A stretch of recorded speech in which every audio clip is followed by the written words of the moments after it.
Отунбаеванын өзү негизи баягы элеттиктерге таккан сыны аман болсун. Аман болсун. Бул аялдын пайдасына, зыянынан башка пайдасы жок да. Биздин коомго. Бул кайсы мамлекеттерде кандай жумуштарды аткарып келгенин билебиз. Эмне максатта жүргөнүн да билебиз. Ошондуктан мен айткам жана 10-жылы келип алганда. Бир эмес эки жолу министр кылган Акаевка жакшылык кылбаган башкага жакшылык кылабы. Жоголуп кеткен жеринен таап келип, жоктон тапкандай кылып, Бакиев мунун кайрадан тышкы иштер министри кылды.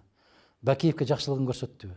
Бул кишинин жүргөн жеринде ошондой ызы чуу тополоң. Болгондо дагы биздин улуттук каада салтыбызга, улуттук кадыр баркыбызга чоң соккургандан кийин, сиз айтып атпайсызбы, элибиз 2 жума будуң чаң болду. Элибиз ушундай экен тилекке каршы. 2-3 күн, 2 жума будуң чаңга түшөбүз дагы, эртеси күнү кайрадан бир жерге чакырып алып эле, төргө отургузуп алып, батабызды берип, сый урматта өткөрүп жүрө беребиз да. Ушундай жоомарттыгыбыздын чеги жок экен. Өтө өкүнүчтүү маселе. Отунбаеванын ал жасаган иши бүтүндөй улуттук баалуулуктарыбызга урулган сокку катарында баалашыбыз керек. Бул биздин тарыхыбызда болбогон, таптакыр акылыбызга туура келбеген иштерди жасады. Өз айдан түшүп турбу? Элеттиктер басып кетти дегенде, өзүң кайдан келдиң? Өзүң кече ким элең? Кайда туулгансың? Бишкекте туулдуңбу? Кайда туулдуң? Атаң кайдан келди? Биздин Бишкекте жашап аткан азаматтарыбыздын 80%-ыбыздын бүт баарыбыз айылдан келгенбиз. Биз айылдын инсандарыбыз. Биз айылдык болгонубуз үчүн сыймыктанабыз. Себеп биз турмушту сенден айырмаланып билебиз. Биз балмуздак жеп, асфальт таптап, жогорку кызматкердин кызы же баласы болуп чоңойгон эмеспиз.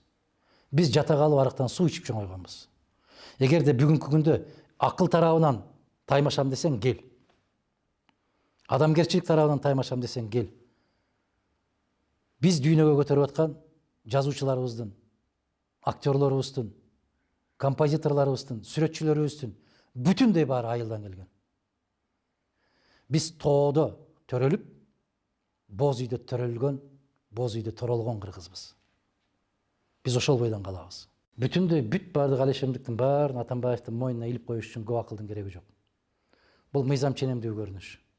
Себеп бүгүнкү прокуроруңдагы, башка күч структураларыңдагы бүгүнкү күндөгү бийлик иштеп аткандан кийин аларга кантип күнөөлүү деп айтылат. Ошондуктан бул комиссиянын жыйынтыгына мен ишенбейм. Мен эле эмес бүтүндөй кыргыз журтчулугу ишенбесе керек. Комиссиянын жыйынтыгы боюнча башкача көз караш эртеге кечип чыгат.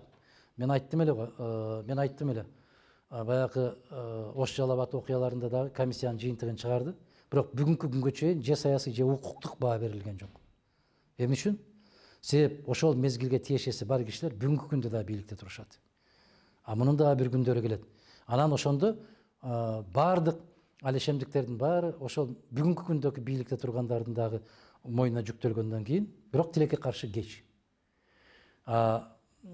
Күнөөлүү бир гана жанакы Кой Таштагы болгон окуяларга деген бир гана кишинин кесепетинен дегенге мен эч качан ишенбейм. Себеп күнөөлүү эч качан бир тарап болбойт. Эки тараптан кетет.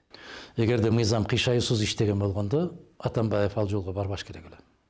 Экинчиден, канчалык деңгээлде коюлуп аткан дооматтардын тууралыгы. Ал юридикалык маселеби же саясий маселеби? Эгерде юридикалык маселе болгон болсо, анын өзүнүн жүргүзүү эрежелери бар. Ошол эрежелер канчалык деңгээлде сакталды? Эгер саясий өңүттөн болгон болсо, анда бул башка түскө ээ болот. Бул жерде экөө тең бар. Саясий дагы, анан укуктук дагы. Мына ошол соңку кездерде, соңку жылдарда Атамбаев ушул системаны өзү түзгөн.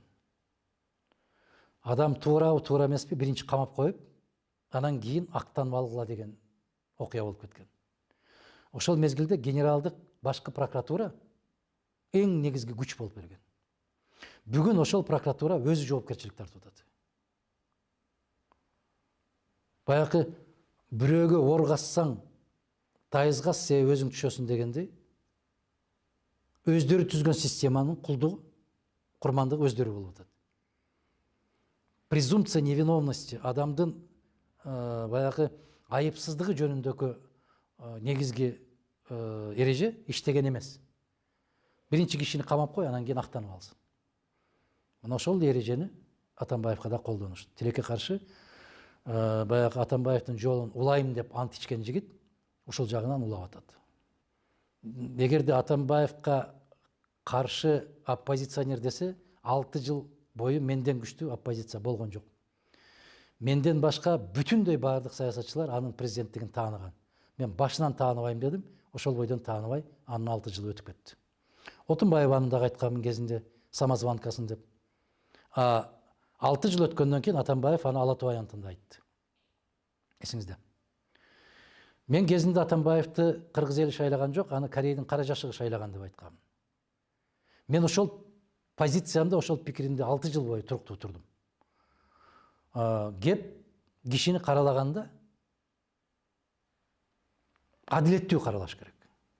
Кишини мактап көкөлөткөндө дагы адилеттүү мактап көкөлөтүш керек. Эгерде Атамбаевди камап, аны барып 3000 аскерди жиберип, куралчан жигиттерди жиберип, ортосунда өлүм чыгып, чыгаша болуп аткан болсо, буга күчүндө турган бийлик сөзсүз жоопкерчилигин тартыш керек. Сөзсүз түрдө тартат. Демек, уюштуруучулук мүмкүнчүлүгү жок. Демек, Атамбаев өзү бийликти колуна тапшырып берген бийликке өзү ишенбейт. Атамбаев айтты го, мен бүгүнкү бийликке ишенбейм. Ал бийликти ким алып келди?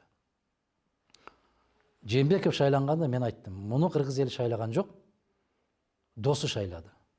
Кыргыз элинин президенти болушуна көзүм жетпейт, бирок досунун президенти болуп калат тарыхта деп. Кандай дейсиз? Эгерде өзүңдүн досуңдун туура эмес, мыйзамсыз иш аракеттерин жүргүзүп аткан болсоң, сен жоопкерчиликти сез дагы ушул балекеттин баарын өз колум менен жасадым деп чык деп айттым. Кандай дейсиз? Бул алешемдикти мен жасадым. Мен кыргыз мамлекетинин элинин алдында күнөөм бар. Мыйзамсыз шайлоолорду өткөрдүм. Саясий оппоненттериме тоскоолдуктарды жасадым. Миллиардтаган акчаларды көзөмөлсүз шайлоого жумшаттырдым. Алардын баарына көзүмдү жумуп койдум. Ошого мени жоопкерчиликке тарткыла деп чыгыш керек эле. Мына ошондо баатырдык кадам болмок. Анан мен бүгүнкү бийликке ишенбейм деп, эгер чакырса чыкпай коюп, туура эмес бир үлгү көрсөтүп жатып алгандыгы жагынан туура эмес. Ошондой күч колдонуп, мыйзамды артка иштетип, ага 3000 жоокерди жиберген бийликтин кадамы да туура эмес. Эки тарабы бирдей, бири-бирине аябай окшош. Кыргыз эли илгертен баштап аялзатка өзгөчө мамиле кылып келген. Өзгөчө кастарлап келген, өзгөчө көтөрүп келген.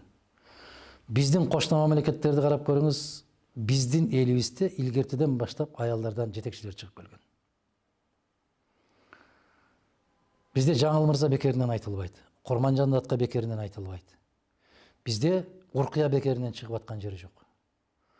Бизде жетекчилик мондай эркектер менен тең болуп керек болгон болсо, эрди эр кылган аял деген сөз бизден калган. Биздин ата бабаларыбыздын сөзү бул. Эрди эр кылган аял. Демек, аялдын даражасынын ушундай бийиктиги. Экинчиден, аял затка эч качан кыргыз кол көтөргөн эмес. Башка маселе, баягындай жинди судан ичип алып, келип зөөкүрлүк кылыш, ал улутка карабайт. Же келесосун, же адамсың.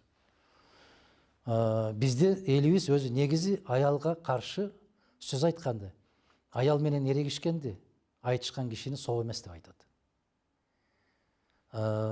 Аял затка өтө аяр мамиле жасап келген. Бизде тең укуктуулук деп туура эмес түшүнүш болуп атат. Тең укуктуулук болгон болсо, анда чык дагы барып кирпич заводуна барып иште. Тең укуктуумун деп эркектериңди туруп алган болсо, анда үй бүлөңдү 50-50 кылып бак. Чык. Чыгып асфальт төшө. Чыгып 11-12 кабатка чык дагы барып кышкына. Кандай деген бул? Тең укуктуулук деп эркектин жасаган жумушунун баарын жасатып койсунчу. Андай болбойт. Бул маселени атайын көбүртүп, жабыртып, биздин аялдарыбыз запкы тартып атат деп. Запкы тартып аткан жери болгон болсо жеке бир келесоонун кесепети ал. А бүтүндөй улут бизде айтат го. Бейиш эненин таманында деп. Атанын таманында деп айтпайт го. Кандай дейсиз? Мусулманчылыктын туу чокусу да ушунда турат. Айтат, атаң менен энең бир убакта чакырып калса, кимге биринчи жооп бериш керек десе, энеңе дейт.